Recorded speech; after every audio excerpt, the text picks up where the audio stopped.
नमस्कार दोस्तों, आपका स्वागत है हमारे चैनल पर। आज की इस वीडियो में हम लोग बात करने वाले हैं रिएक्ट जेएस ट्यूटोरियल के अंदर जेएसएस के कुछ इंपॉर्टेंट एट्रीब्यूट के बारे में। हम लोग देखने वाले हैं जेएसएस एट्रीब्यूट का इस्तेमाल हम लोग किस तरीके से कर सकते हैं, एचटीएमएल और जेएसएस एट्रीब्यूट में क्या डिफरेंट होता है और उसका यूज हम लोग किस तरीके से कर सकते हैं। तो चलिए दोस्तों, इस वीडियो को हम लोग शुरू करते हैं। तो दोस्तों, आप लोग देखेंगे तो मैं रिएक्ट के एक प्रोजेक्ट के अंदर आज का हूँ, जो दोस्तों हम लोगों ने पिछले वीडियो में क्रिएट किया था माई ऐप नाम का। अब जिन लोगों को ये लिखा हुआ पता नहीं चल रहा है, जिन लोगों को दोस्तों ये लिखा हुआ पूरा पता नहीं चल रहा है, तो उनके लिए मैं बताना चाहूँगा, मैंने कुछ इतने वीडियो बनाया हुआ है रिएक्ट के शुरू से लेके यहाँ 7 वीडियो तक बना लिया। तो ये पूरे प्लेलिस्ट को आप लोग मेरे चैनल पे जाके देख सकते हैं और सारे के सारे वीडियो हिंदी में है, जो कि दोस्तों आप लोगों को आसानी से समझ में आएगा। कैसे यहाँ पे आप अपना पहला रिएक्ट एप्लीकेशन को क्रिएट कर सकते हैं, डाउनलोड किस तरीके से कर सकते हैं, रिएक्ट के बेसिक इंट्रोडक्शन मैंने बताया था, फ्रेगमेंट क्या होता है, ये सारी चीज़ों को आप लोग मेरे चैनल पर जाके देख सकते हैं। और आते हैं अब हम लोग मेन टॉपिक पर।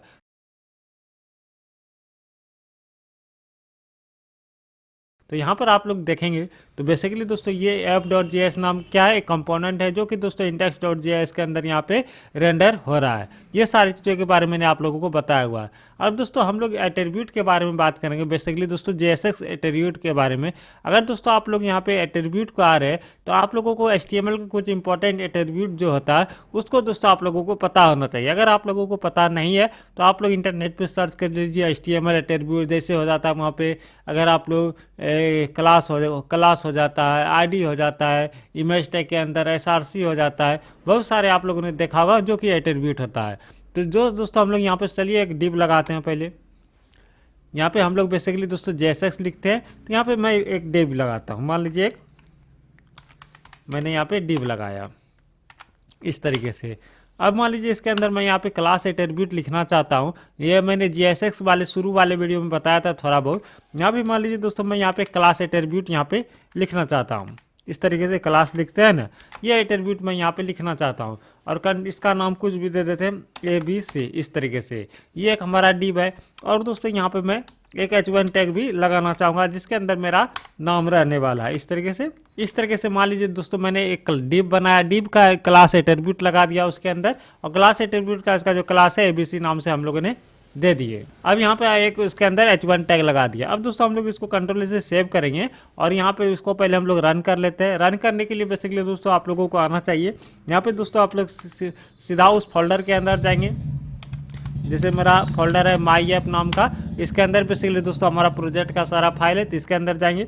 उसके बाद दोस्तों npm स्टार्ट लिखेंगे, npm स्टार्ट। तो ये बेसिकली दोस्तों हमारा जो एप्लीकेशन है वो हमारे जो ब्राउज़र है उसके अंदर रन हो जाएगा। तो यहाँ पर देखें हमारा वेबसाइट तो एकदम अच्छी तरीके से रन हो रहा है, लेकिन दोस्तों यहाँ पर अगर आप लोग वार्निंग के अंदर जाएंगे तो यहाँ पे हम लोगों को एक वार्निंग दे रहा है कि इनवैलिड डॉम प्रॉपर्टी क्लास, आपने जो क्लास एट्रीब्यूट लगाया है वो गलत है। इसको दोस्तों आप लोग क्लास नेम से यहाँ पे रिप्लेस कर दीजिए। ये आप लोगों को यहाँ पे दिख रहा होगा क्लास, ये गलत क्यों बता रहा है वो मैं आप लोगों को बताता हूँ। अगर आप लोगों ने जावास्क्रिप्ट पढ़ा होगा तो उसके अंदर एक क्लास एक कीवर्ड होता है जो कि दोस्तों वहाँ पे रिजर्व है। जितने भी कीवर्ड जावास्क्रिप्ट के अंदर रिजर्व है उसको दोस्तों अगर आप लोग वो कीवर्ड अगर HTML के अंदर भी आ रहा है तो उसको दोस्तों आप लोग यहाँ पे इस्तेमाल नहीं कर सकते हैं। यहाँ पे उसको इस्तेमाल करने का अलग अलग तरीका, अलग अलग वहाँ पे उसका नाम चेंज कर दिया गया है। जैसे यहाँ पे क्लास का नाम चेंज करके यहाँ पे क्लास नेम कर दिया गया है। इस तरीके से आप लोग अगर क्लास अगर आप लोग यूज कर रहे हैं तो यहाँ पे आप लोगों को क्लास नेम ही यहाँ पे यूज करना होगा। तो यहाँ पे क्लास नेम मैंने यहाँ पे दे दिया और दोस्तों कंट्रोल से सेव कर दिए।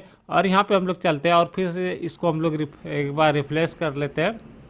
यहाँ पर आप लोग देखेंगे वो वाला जो वार्निंग था वो यहाँ से हट चुका है। और साथ ही साथ यहाँ पे देखेंगे बॉडी के अंदर जाएंगे, डिव के अंदर जाएंगे तो यहाँ पर देखेंगे तो हमारा जो क्लास है वो ABC ही लगा हुआ है, लेकिन वहाँ पे सारा का सारा जो एट्रीब्यूट था वो वार्निंग भी हट गया और दोनों काम यहाँ से हो गया। इस तरीके से अगर आप लोग यहाँ पे एट्रीब्यूट क्लास का एट्रीब्यूट कर रहे हैं तो वो बेसिकली दोस्तों आप लोगों को नहीं करना है। ठीक उसी प्रकार मान लीजिए दोस्तों अगर आप लोग कोई इमेज का इस्तेमाल कर रहे हैं, जैसे मैं यहाँ पे इमेज का इस्तेमाल कर लेते हैं, IMG टैग का हम लोग इस्तेमाल करते हैं, ये आप लोगों को पता होना चाहिए।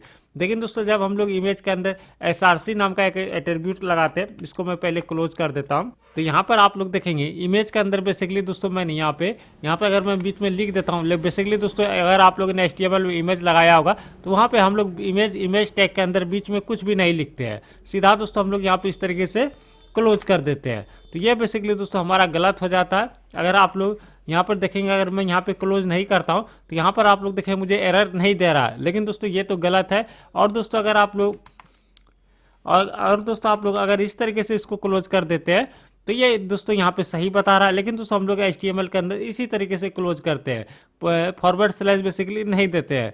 लेकिन दोस्तों यहाँ पे आप लोगों को फॉरवर्ड स्लैश लगा के यहाँ पे क्लोज करना का, जितने भी टैग है इस तरीके का इमेज वाला, जिसके अंदर जैसे यहाँ पे H1 टैग के अंदर यहाँ पे क्लोजिंग टैग है और इमेज टैग के अंदर बेसिकली क्लोजिंग टैग नहीं होता है, तो उसको दोस्तों आप लोगों को इस तरीके से यहाँ पे क्लोज करना होगा। और साथ ही साथ दोस्तों अगर मान लीजिए आप लोग यहाँ पे कुछ एट्रीब्यूट का इस्तेमाल करना चाहते हैं, जैसे यहाँ पे इमेज के अंदर SRC एट्रीब्यूट होता है, तो उसका भी इस्तेमाल कर सकते हैं जैसे बाकी करते हैं। यहाँ पे अगर दोस्तों आप लोगों ने यहाँ पे कुछ इमेज वगैरह इंपोर्ट किया तो वो दे सकते हैं, या इंटरनेट से आप लोग देना चाहते हैं तो वो भी दे सकते हैं। मैं आप लोगों को दिखाता हूँ एक इमेज डाल के।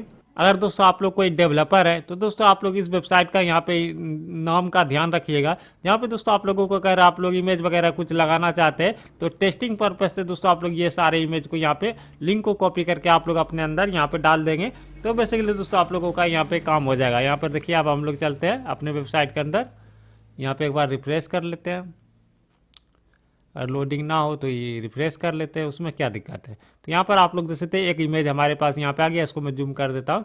तो यहाँ पर आप लोग देख सकते हैं जितने बार मैं यहाँ पे रिफ्रेश करूँगा उतने बार यहाँ पे आप लोग देख सकते हैं इमेज भी चेंज होते जाएगा और यहाँ पे हमारा काम भी होते जाएगा, जिसको दोस्तों आप लोग इस्तेमाल कर सकते हैं। तो ये हो गया हमारा SRC प्रॉपर्टी। उसके बाद दोस्तों और भी कुछ प्रॉपर्टी होते हैं, जैसे यहाँ पे एक ऑल्ट होता है। अगर दोस्तों अगर आप लोगों का इमेज लोड नहीं हो पाए सर्वर एरर के कारण, तो आप लोग यहाँ पे ऑल्ट प्रॉपर्टी के अंदर कुछ भी नाम दे सकते हैं। जैसे मैं यहाँ पे दे देता हूँ रैंडम इमेज, इस तरीके से रैंडम इमेज इसका नाम दे देते हैं। अगर हमारा यहाँ पे जैसे मैं यहाँ पे कर देता हूँ, एक बार और डॉट लगा देते हैं, यहाँ पे 2 बार डॉट लगा दिए और कंट्रोल से सेव करते हैं और यहाँ पे चलते हैं। तो यहाँ पर आप लोग देख सकते हैं हमारा जो इमेज है लोड नहीं हो पाया। क्यों नहीं लोड हो पाया? क्योंकि दोस्तों हम लोगों ने यहाँ पे URL यहाँ पर आप लोग देख सकते हैं गलत दे दिए, उसके बदले में बेसिकली दोस्तों हमारा रैंडम इमेज जो है वो शो हो गया। अगर मैं यहाँ पे URL ठीक कर देता हूँ, कंट्रोल इसे सेव करते हैं, ये तो HTML का पार्ट है, तो ये बेसिकली आप लोगों को आना ही चाहिए। यहाँ पर आप लोग देखते हैं वो नाम हमारा खत्म हो गया और सिर्फ हमारा यहाँ पे इमेज ही शो हो जाती है। इस तरीके से भी आप लोग यहाँ पे कर सकते हैं। अगर दोस्तों आप लोग यहाँ पे इतना बड़ा लंबा चौड़ा URL नहीं देना चाहते हैं, तो पिछले वीडियो मैंने आप लोगों को बताया था क्या करना है, एक वेरिएबल बना लेना है, उसके अंदर बेसिकली दोस्तों आप लोग URL को पेस्ट कर दीजिए इस तरीके से, और उस वो जो वेरिएबल बनाए एक्सप्रेशन बेसिकली दोस्तों इसको कहा जाता है, उसको करली ब्रैकेट के अंदर आप लोग यहाँ पे पास कर दीजिए। यहाँ पे मैं नम को पास कर देता हूँ, क्योंकि दोस्तों यहाँ पे नम ही वेरिएबल का नाम है। कंट्रोल से सेव करते हैं, देखते हैं कि हमारा इमेज लोड हुआ कि नहीं। तो यहाँ पर आप लोग देखेंगे इमेज भी हमारा यहाँ पे लोड हो चुका है। तो होपफुली दोस्तों आप लोगों को यहाँ तक समझ में आ गया होगा। अगर कोई भी आपके मन में कोई क्वेश्चन है तो दोस्तों आप लोग जरूर पूछ सकते हैं। एक चीज़ मैं और आप लोगों को बताता हूँ, जैसे यहाँ पर आप लोग देखेंगे एक क्लास नेम है, तो यहाँ पे दोस्तों हम लोगों ने कैमल केस में दिया है। यहाँ पर आप लोग देख सकते हैं ये कैमल केस में हम लोगों ने दिया है। जितने भी आप लोग यहाँ पे एट्रीब्यूट लगाएंगे जिसमें 2 वर्ड हो, जैसे यहाँ पे क्लास एक वर्ड हो गया और दूसरा वर्ड हो गया नेम वर्ड हो गया, तो ये 2 वर्ड मिलके एक एट्रीब्यूट बन रहा है। तो जो दूसरा हमारा रहेगा नाम, जैसे यहाँ पे नेम दूसरा वर्ड है हमारा, तो उसका पहला अक्षर जो है वो कैपिटल में हम लोगों को देना है, मतलब दोस्तों कैमल केस में देना है। ये आप लोग यहाँ पे ध्यान दीजिएगा रिएक्ट के अंदर, तो जो आप लोगों को बाद में कोई भी प्रॉब्लम नहीं होगा। तो यहाँ पर आप लोग देखेंगे तो दोस्तों यहाँ पे एक HTML का एट्रीब्यूट होता है बेसिकली दोस्तों कंटेंट एडिटेबल। तो यहाँ पे दोस्तों अगर मैं यहाँ से कॉपी कर लेता हूँ, इसको कॉपी कर लेते हैं, और यहाँ पर आप लोग देखेंगे ये सारे का सारा जो स्मॉल कैरेक्टर में यहाँ पे लिखा गया है। और दोस्तों अगर हम लोग रिएक्ट के अंदर यहाँ पे पेस्ट करते हैं, यहाँ पे जैसे H1 टैग के अंदर कंटेंट एडिटेबल को हम लोग पेस्ट कर देते हैं, तो यहाँ पर आप लोग देखेंगे ये तो पेस्ट हो गया। और दोस्तों अगर मैं इसको इक्वल टू करके यहाँ पे ट्रू कर देता हूँ,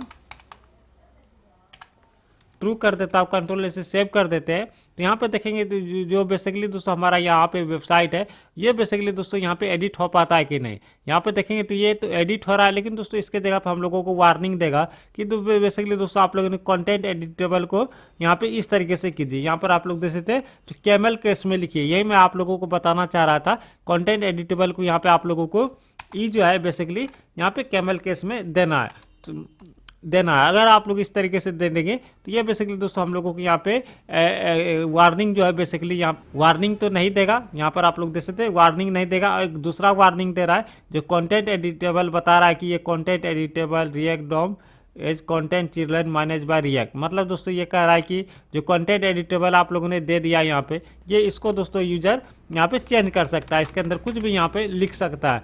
तो अगर दोस्तों इसका जो रिस्पॉन्सिबिलिटी है वो आप खुद रखिए, इसका रिएक्ट जो है इसका रिस्पॉन्सिबिलिटी नहीं उठाता है। तो ये बेसिकली दोस्तों इसी तरीके से कहते रहता है, उस पर हम लोगों को यहाँ पे ध्यान नहीं देना। तो ये कंटेंट एडिटेबल एक एट्रीब्यूट रहता है जो कि दोस्तों आप लोगों ने HTML में पढ़ा ही होगा। उसी प्रकार से दोस्तों अगर मान लीजिए आप लोगों ने पढ़ा होगा, मान लीजिए इस इमेज टैग के अंदर एंकर टैग हम लोग लगाते हैं, क्लिक करने वाला एंकर टैग हम लोग लगाते हैं। मान लीजिए एंकर टैग हम लोग लगाए, तो एंकर टैग को हम लोग क्लोज कहाँ पे करेंगे, इमेज के बाहर क्लोज करेंगे यहाँ पे, क्योंकि इमेज तो इसके अंदर रहेगा। तो इसको दोस्तों हम लोग यहाँ पे इसके बाहर हम लोग यहाँ पे क्लोज करते हैं। तो ये जो क्लोज हो गया, तो यहाँ पे कंट्रोल से सेव करते हैं। तो यहाँ पे देखेंगे तो ये तो हमारा ये जो इमेज है बेसिकली दोस्तों यहाँ पर अभी क्लिक नहीं हो रहा। क्यों नहीं क्लिक हो रहा है? क्योंकि दोस्तों हम लोगों ने यहाँ पे एचरफ टैग का यूज, एचरफ एट्रीब्यूट का यहाँ पे यूज नहीं किया। तो एचरफ का यहाँ पे यूज कर लेते हैं। मान लीजिए कोई वेबसाइट का URL दे देते हैं, एग्जाम्पल के लिए मैं अपने वेबसाइट का URL दे देता हूँ।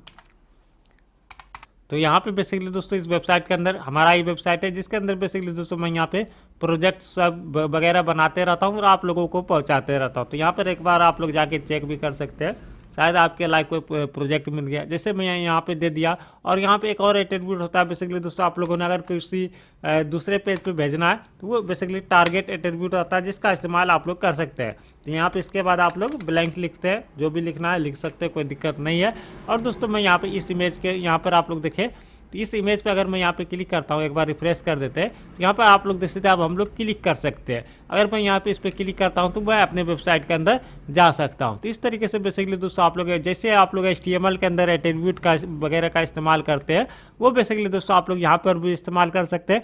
थोड़ा आप लोगों को ध्यान रखने वाली बात है कि जैसे यहाँ पे क्लास नेम हो गया, तो ये आप लोग यहाँ पे क्लास हो गया, क्लास के जगह पे आप लोग क्लास नेम का यूज करेंगे। जो भी जावास्क्रिप्ट के अंदर कीवर्ड है अगर उसका नाम यहाँ पे यूज हो रहा है तो आप लोग इस तरीके से करेंगे, तो आप लोगों को एरर वगैरह नहीं देगा। और जब आप लोग वेबसाइट वगैरह बनाएंगे तो उसको चेक करते रहेंगे, तो आप लोगों को यहाँ पे बताएगा कि आप लोग इसके जगह पे ये इस्तेमाल कर लीजिए। तो आप लोगों को ज़्यादा इसमें घुसने का भी जरूरत नहीं। एट्रीब्यूट का इसलिए मैंने आप लोगों को बताया क्योंकि दोस्तों अगले वीडियो में हम लोग देखने वाले CSS का इस्तेमाल करके अपने वेबसाइट को और भी सुंदर किस तरीके से बनाएंगे। रिएक्ट के अंदर CSS वगैरह का यूज किस तरीके से कर सकते हैं, तो उसके जगह पे CSS को यूज करने के लिए दोस्तों हम लोग यहाँ पे एट्रीब्यूट लगाते हैं, बेसिकली दोस्तों ID लगाते हैं, क्लास लगाते हैं। तो इसलिए दोस्तों मैंने यहाँ पे अभी आप लोगों को बता दिया। होपफुली दोस्तों आप लोगों को ये वीडियो पसंद आया होगा। तो दोस्तों मुझे उम्मीद है कि आप लोगों को ये वीडियो पसंद आया होगा। अगले वीडियो में दोस्तों हम लोग React.js का सबसे इंपॉर्टेंट टॉपिक के बारे में बात करने वाले, जो कि दोस्तों हम लोग अपने वेबसाइट के अंदर CSS का इस्तेमाल किस तरीके से कर सकते हैं। तो अगले वीडियो को देखने के लिए दोस्तों आप लोग चैनल को सब्सक्राइब कर लीजिएगा और इस वीडियो को लाइक एवं शेयर जरूर कर दीजिएगा।